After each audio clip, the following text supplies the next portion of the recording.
வணக்கம்.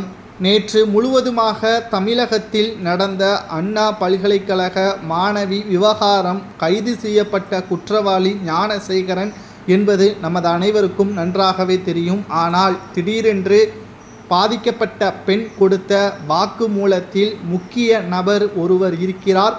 அவர்தான் இதற்கு அனைத்திற்கும் காரணம்.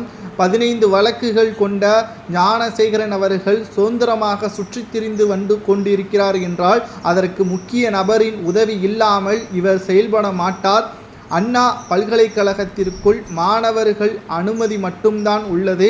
இவர் வெளியே பிரியாணி கடை போட்டுள்ளார். இவர் எப்படி அண்ணா பல்கலைக்கழகத்தின் வளாகத்தில் தண்ணி அடிப்பதற்கு அனுமதி யார் கொடுத்தது?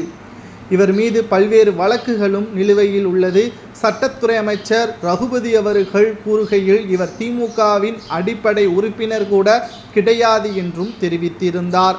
ஆனால் அதிமுகவின் ஐடி விங்ஸ் தலைவர் சத்தியன் அவர்கள் குற்றவாளி ஞானசேகரன் திமுகவின் அடிப்படை உறுப்பினர் மட்டுமல்ல, திமுகவின் முக்கிய பொறுப்பிலும் இருக்கிறார். சைதாப்பேட்டையில் உள்ள முக்கிய அமைப்பு செயலாளராக திமுகவை சார்ந்தவர் என்ற ஆதாரங்களையும் அவர் வெளியிட்டுள்ளார்.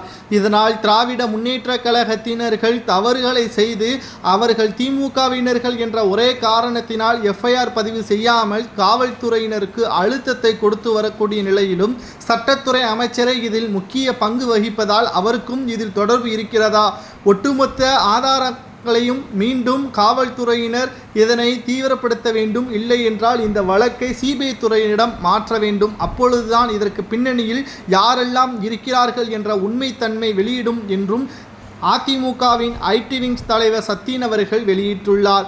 அதிமுகவின் முக்கியமான நிர்வாகிகள் அனைவரும் போராட்டத்தை தமிழகம் முழுவதும் நடத்தி வருகிறார்கள். ஏன் இன்று காலையில் கூட தமிழக பாஜக தலைவர் அண்ணாமலை அவர்கள் தனது வீட்டிற்கு முன்பாக 6 சவுக்கடிகளை அடித்து கொண்டு இனிமேல் நான் திமுக ஆட்சி கலையும் வரை செருப்புகளை அணிய மாட்டேன் என்றும் உண்ணாவிரதம் இருக்கப் போவதாகவும் தெரிவித்துள்ளார்.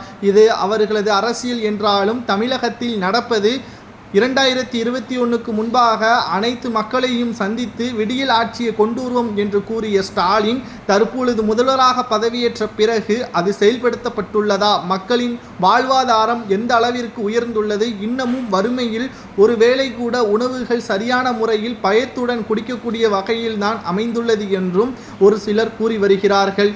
திமுகவின் நிர்வாகிகள் என்ற ஒரே காரணத்தினால் திமுகவினர்கள் அவரை தப்பிக்க வைப்பதற்கும் கட்டுகளை கால்களில் போட்டு 2 போட்டோக்களும் வெளியாகியுள்ளது. இதனால் காவல்துறையினர் குற்றவாளியை நிரபராதியாக மாற்ற வேண்டும் என்பதற்காக யுக்தி என்று